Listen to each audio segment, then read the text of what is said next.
Olá, queridos amigos, queridos companheiros, muita paz e luz a todos. Estamos mais uma vez aqui reunidos para estudarmos o Evangelho segundo o Espiritismo, de Allan Kardec. Hoje, capítulo 5, itens 1 e 2, e o tema intitulado Bem-aventurados os que sofrem. Primeiro nós vamos entender muito bem o significado de bem-aventurado.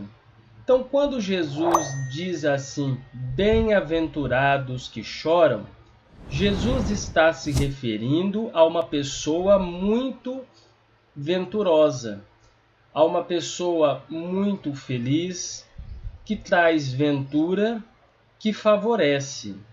A teologia descreve que o significado de bem-aventurado diz-se daquele que goza no céu a beatitude eterna. Então, quando Jesus relata em seu evangelho, bem-aventurados os que choram, Jesus está se referindo àquela pessoa que vai atravessar por dificuldades, que encarando essa dificuldade feliz, enfrentando as dificuldades com fé, essa pessoa se tornará uma pessoa venturosa, uma pessoa que terá a oportunidade de enfrentar as dificuldades, de crescer espiritualmente e gozará de toda beatitude que emana das esferas superiores, da qual Jesus se refere ao céu, às regiões sublimes da vida espiritual. Por que choras? Então Jesus diz assim, feliz daquele que chora. Muitas vezes, em torno do sofrimento, muitas vezes nós nos encontramos nessa situação, diante de uma perda de um ente amado.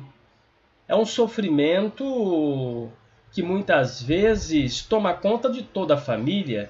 Nenhum de nós estamos preparados para a separação que vai ocorrer com qualquer um de nós. É uma separação momentânea, onde qualquer um de nós, a qualquer momento, vamos retornar para a vida espiritual.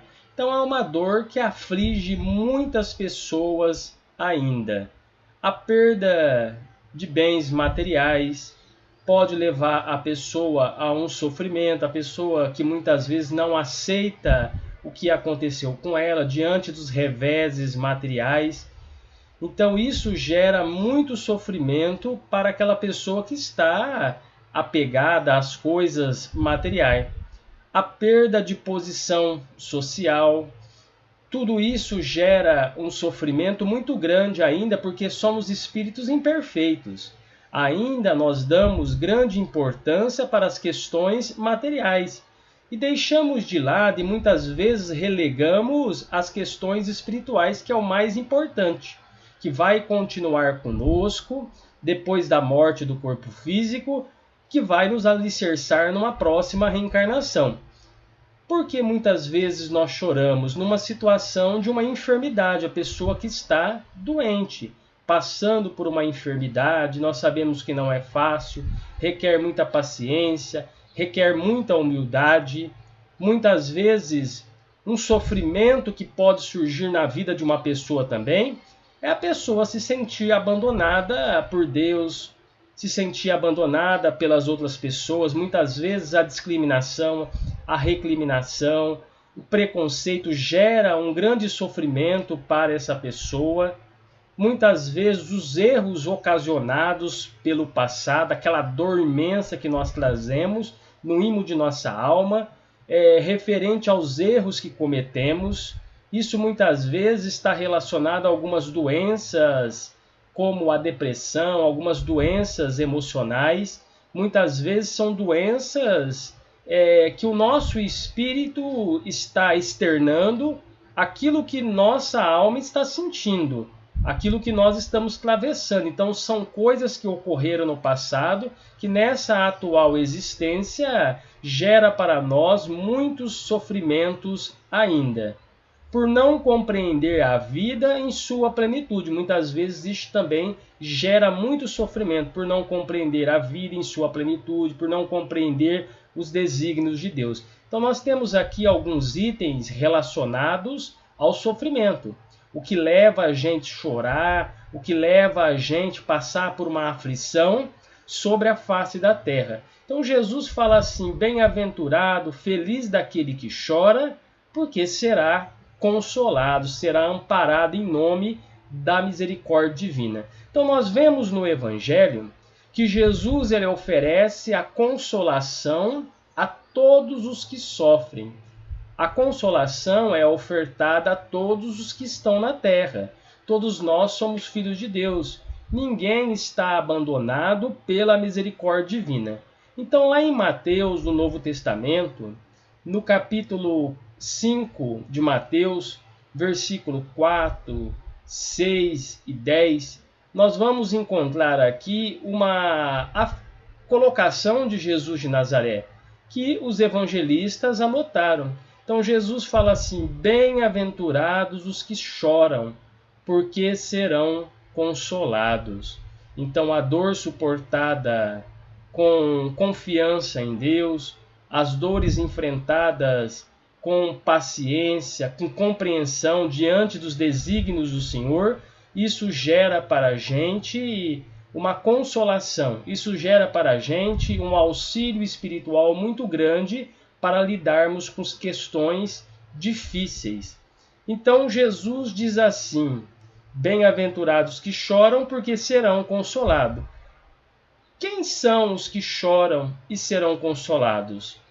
É uma pergunta que nós devemos sempre analisar em torno do Evangelho. Quem são os que choram e quem serão consolados? Então Jesus deixa bem claro os que sofrem com resignação. Quem serão consolados? Os que sofrem com resignação e paciência. Jesus oferta a consolação, mas aqueles que sofrem, mas se revoltam, se desesperam, não terão o consolo de que fala Jesus de Nazaré. Então, quem enfrenta as dores com paciência e resignação consegue enxergar a consolação que a misericórdia divina está ofertando. Mas aquele que se desespera, que se revolta diante do sofrimento, que fala que Deus não é justo, onde se viu, aonde está a presença de Deus, essa pessoa não é que ela não vai receber a consolação, ela vai receber a consolação no momento certo, mas que o desespero e a revolta limita ela a enxergar a consolação que está à sua frente, da qual fala Jesus de Nazaré.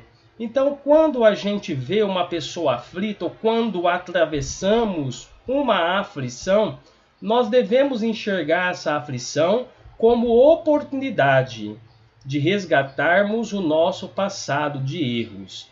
Uma aflição é uma oportunidade de resgatarmos o nosso passado, de melhorarmos o nosso hoje, de burilharmos a nossa alma, porque o sofrimento ele vai burilando a nossa alma.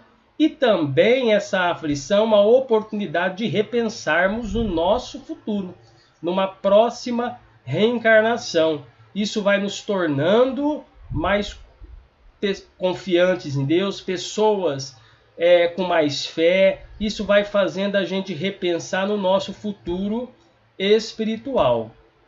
Leon Denis fala assim: é muito difícil fazer entender aos homens que o sofrimento é bom. Isso é muito difícil. Quando o Espírito Amigo diz assim: a dor é uma bênção que Deus envia aos seus eleitos, é muito difícil fazer a gente entender isso, que o sofrimento é bom, que o sofrimento burila a nossa alma, que o sofrimento faz a gente ter humildade, que o sofrimento faz a gente se aproximar das coisas simples, que o sofrimento faz a gente enxergar a bondade de Deus, que o sofrimento nos torna melhor. É difícil a gente entender, mas o sofrimento realmente é algo bom, que vai nos tornar pessoas melhores, pessoas mais conscientes. Isso vai nos tornar pessoas mais iluminadas, espíritos iluminados que enfrentaram as dificuldades o sofrimento com resignação e com paciência. No próprio Evangelho, nós vamos encontrar assim no capítulo 5, o homem é autor dos seus próprios infortúnios. Então, diante do sofrimento, a gente não pode dizer que Deus está sendo injusto, que Deus está nos punindo. Deus não castiga ninguém. Muitas vezes a gente ouve as pessoas dizendo, mas o que eu fiz de errado? Eu devo ter jogado pedra na cruz. Onde se viu, Deus está me castigando. Deus não está castigando ninguém. As leis de Deus não é de castigo. Voltamos a dizer que as leis de Deus são leis educativas, que reeduca o nosso espírito. Porque o sofrimento é uma criação nossa. O homem é autor dos seus próprios infortúnios. E a lei de Deus, ela vem nos educar, ela vem nos colocar face a face com a verdade e nos aproximar das leis sábias do Criador. Também nós vamos aprender que o sofrimento, a dor que machuca, é a mesma que ensina. Então, a dor que fere, aquele problema que nós estamos atravessando, é a mesma dor que ensina. É a mesma dor que vai fazendo a gente enxergar a vida com mais otimismo. A dor é a grande mestra de todos nós, muito mais amiga do que imaginamos. Muitas vezes a dor está nos protegendo, está fazendo a gente crescer, está fazendo a gente evoluir e tem esse objetivo de nos aproximar do Criador. Então Jesus também fala assim, bem-aventurado os que sofrem, porque eles serão consolados. Então nós precisamos entender, tristeza é ato e atitude. Alegria é a mesma coisa, ato e atitude. Então nós precisamos entender que a tristeza como a alegria são situações que passam. A dor passa, a alegria também passa. Isso nos faz recordar de Chico Xavier, quando estava atravessando um momento muito difícil, e ele pediu a Emmanuel que conversasse com Maria de Nazaré, que ele gostaria de receber uma mensagem confortadora de Maria de Nazaré. Então vejamos bem, bem-aventurados que sofrem, porque serão consolados. E depois de muito tempo, Maria de Nazaré ela mandou a consolação para Chico Xavier, o recado. Ela trouxe a orientação que Chico necessitava naquele momento. Então Emmanuel disse assim, olha Chico, quando você falou que queria uma orientação de Maria de Nazaré, eu pedi à irmã Celina, portadora de Maria de Nazaré, que levasse o seu pedido. E o seu pedido foi analisado e Maria de Nazaré mandou o recado. Anote aí o que a nossa irmã Celina trouxe. E o Chico, então, aguardou que Emmanuel dissesse aquela orientação para que ele pudesse anotar. Anota, Chico, disse Emmanuel. Isso também passa. Foi o que Maria de Nazaré ofertou para Chico Xavier. A dor, isso também passa. A alegria, isso também passa. E precisamos extrair as coisas boas do sofrimento. Precisamos enxergar as coisas boas da alegria. Então, a gente chega à conclusão, pode alguém ser triste e estar alegre. E pode alguém ser alegre e estar triste. Então, tristeza é ato e atitude, e alegria é ato e atitude. Porque eu posso estar triste, estar trabalhando no bem, como fazia Chico Xavier. Ele enfrentava as dificuldades, Emmanuel pedia para ele enxugar as lágrimas, eles iam trabalhar no bem e auxiliar na periferia. Assim também como Madre Teresa de Calcutá, que enfrentava suas lutas, mas estava sempre alegre porque estava a serviço de Jesus. E pode uma pessoa aparentar uma alegria e por dentro está vivendo uma verdadeira tristeza. Então isso gera uma verdadeira aflição. Isso não tem como a gente enxergar. É uma atitude, é algo que a pessoa está sentindo no íntimo de sua alma, mas isso reflete na alma. Uma pessoa alegre, otimista, a gente vê ela refletindo isso em sua alma. Uma pessoa que está alegre, muitas vezes, com o passar do tempo, convivendo com aquela pessoa, a gente vai ver que por dentro ela passa por algumas aflições. Então vejamos que Jesus oferece a consolação aos que sofrem com paciência e resignação. Jesus também fala assim: bem-aventurados que têm fome e sede de justiça, porque serão saciados. Justiça. Jesus fala de uma justiça amorosa. Não é aquela justiça que muitas vezes a gente pensa em torno da vingança, da desforra. Muitas vezes a gente diz assim: Deus haverá de castigar aquela pessoa. Eu perdoo, mas Deus haverá de fazer justiça. Ou seja, nós estamos transferindo para Deus que Deus puna aquela pessoa, que Deus castigue eternamente aquela pessoa pelo erro que ela cometeu. Agora, a gente precisa entender que a justiça de Deus, ela é justa. A justiça de Deus, ela é boa, ela é misericordiosa. Porque Deus, ele não quer a morte do pecador, mas o seu arrependimento. E aqui nós temos uma outra colocação de justiça. Justiça é a atitude justa e reta. Então não é essa justiça da vingança, da desforra, mas a justiça da atitude justa e reta. Porque esse que age com retidão em nome de Jesus, embora as dificuldades que ele enfrentar, embora as aflições que ele passar, ele receberá o pão da alma, que vai saciar a sua alma. Então, quando Jesus fala assim, bem-aventurados que têm fome e sede de justiça, porque serão saciados, Jesus está se referindo à fome e sede de melhoria íntima, de reforma interior. Reconhece o verdadeiro espírita pela sua transformação moral e o esforço que ele faz para domar as suas más inclinações. O homem mundano, ainda voltado nas questões materiais, muitas vezes ele pensa em torno de uma fome e sede das coisas efêmeras.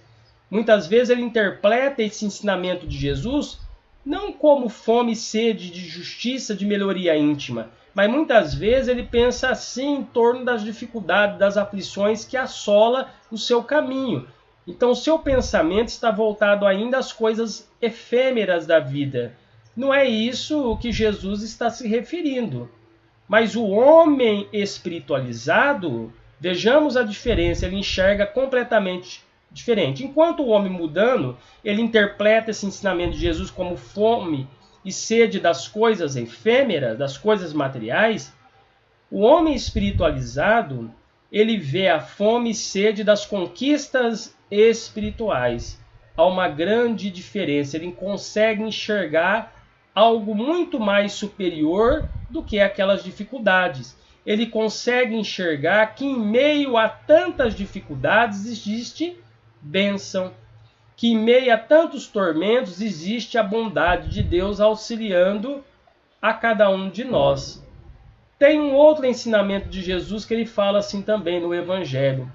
Bem-aventurados que sofrem perseguição por causa da justiça, porque deles é o reino dos céus. Então, o preço de ser cristão, de se tornar um discípulo de Jesus, é renunciar-se. Então, qual é o preço do verdadeiro cristão, do verdadeiro espírita? A renúncia. Abandonar um pouco os costumes da vida imaterial e se interessar pelos costumes da vida espiritual. Um homem pode ser perseguido, não só porque seja mal, mas também por ser bom. Então, muitas vezes a gente vê, uma perseguição movida em torno daquele que é mal, daquele que cometeu um erro. Muitas vezes nós queremos uma justiça que leve aquela pessoa a pagar pelo que fez. E Deus haverá de colocar essa pessoa no devido lugar. Deus haverá de conceder a ela oportunidades para que ela reajuste todo o erro que cometeu a outra pessoa. Mas uma pessoa boa também, ela sofre uma perseguição. Muitas vezes dentro do lar, muitas vezes dentro da família, muitas vezes os familiares falam assim, você vai de novo à casa espírita? Você vai de novo ao estudo, vamos hoje numa festa, vamos hoje no churrasco, deixa a casa espírita de lado. Muitas vezes são essas propostas que vêm das coisas mundanas para nos afastar das lições sublimes do Evangelho. Então, o preço de ser cristão é renunciar-se, é sacrificar-se a si mesmo em nome do Evangelho, porque é através disso que nós vamos conseguir a nossa iluminação espiritual. Jesus também fala: bem-aventurados pobres pelo Espírito, porque é deles o reino dos céus. Aí vem a pergunta: qual é a nossa pobreza espiritual? Já paramos para pensar? Qual é a nossa pobreza espiritual? Qual é a mazela que está nos afligindo? Qual é a imperfeição que precisamos nesse exato momento corrigir? Então, quando Jesus fala assim: bem-aventurados pobres de espírito, porque deles é o reino de Deus, Jesus está se referindo àquela pessoa que é pobre de imperfeições, de mazelas e rico de virtudes, de bondade. Então a gente vê aqui os que são amparados, envolvidos pela misericórdia divina, são os desapegados dos bens materiais, que conseguem enxergar esse reino de Deus, que conseguem realmente entender o significado da mensagem no sentido espiritual. Então, os que são desapegados dos bens materiais conseguem entender essa orientação de Jesus, quando Jesus se refere à humildade, quando Jesus nos ensina a identificarmos a nossa pobreza espiritual. Então a gente tem uma colocação aqui: ser rico não é pecado e ser pobre não é uma virtude. Então a gente vê assim, muitas vezes pessoas comentando assim: mas aquela pessoa é muito rica, está cometendo inúmeros pecados. Ou aquela pessoa é muito simples, pobre, mas é uma pessoa que está a caminho de uma virtude, a caminho de uma espiritualização. Então vejamos bem, isso não quer dizer nada, porque uma pessoa rica, ela pode fazer o bem, ela pode fazer a caridade, se tornar uma pessoa virtuosa. Uma pessoa pobre, ela pode cometer inúmeros pecados, se revoltando contra Deus, blasfemando contra Deus, não aceitando aquela situação, aquele sofrimento que ela está atravessando. Então, quando a gente utiliza esses bens materiais que Deus nos deu em benefício dos outros, auxiliando os outros, nós estamos administrando esses bens temporários que Deus nos concedeu como empréstimo para a prática incessante da caridade. Agora, se nos tornamos avarentos, materialistas, aí sim estaremos cometendo certos erros, certos equívocos que haveremos de sofrer pelas nossas próprias atitudes. Então, nós podemos nos tornar virtuosos praticando bem, auxiliando o próximo na nossa caminhada evolutiva. Quando Jesus disse assim: bem-aventurados que tendes fome, porque serão fartos. Bem-aventurado vós que agora chorais, porque rireis. Ou seja, muitas vezes a gente vê uma pessoa assim chorando, passando por uma aflição necessária que vai fazer ela evoluir, crescer espiritualmente e lá na frente, numa situação melhor, numa conscientização maior, esse espírito, ele vai rir diante dessa situação que atravessou, porque ele vai gozar dos louros do evangelho prometido por Jesus de Nazaré. Também temos aqui em Lucas, no capítulo 6, versículo 24 e 25, e Jesus fala assim: mas ai de vós, ricos, porque tendes no fundo a vossa consolação. Ai de vós, os que estáis fartos, porque tereis fome. Ai de vós, os que agora rides, porque gemereis e chorareis. Então é a situação daquele que é materialista, que não ajuda. Ele tem a consolação, ele tem a riqueza como empréstimo de Deus para fazer o bem. Mas agora ele está numa situação boa, favorável, mas amanhã, numa próxima reencarnação, ele pode reencarnar numa miséria, numa aflição, onde ele vai enfrentar a fome.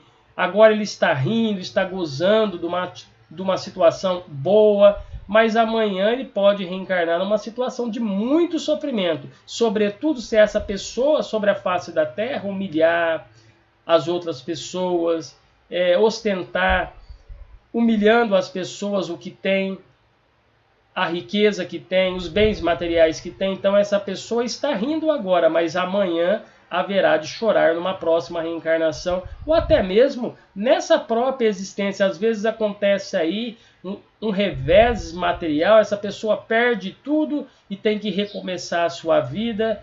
É um momento que muitas vezes, acontecendo isso, a pessoa ela começa a se aproximar de Deus, começa a entender o porquê daquele sofrimento, o porquê daquela dor. Então o Evangelho tem como objetivo a gente entender esses ensinamentos de Jesus. Por isso que o Cristo fala: bem-aventurados os que choram, porque serão consolados. Então que Jesus nos abençoe e nos dê a sua paz e muita alegria nessa nossa caminhada evolutiva.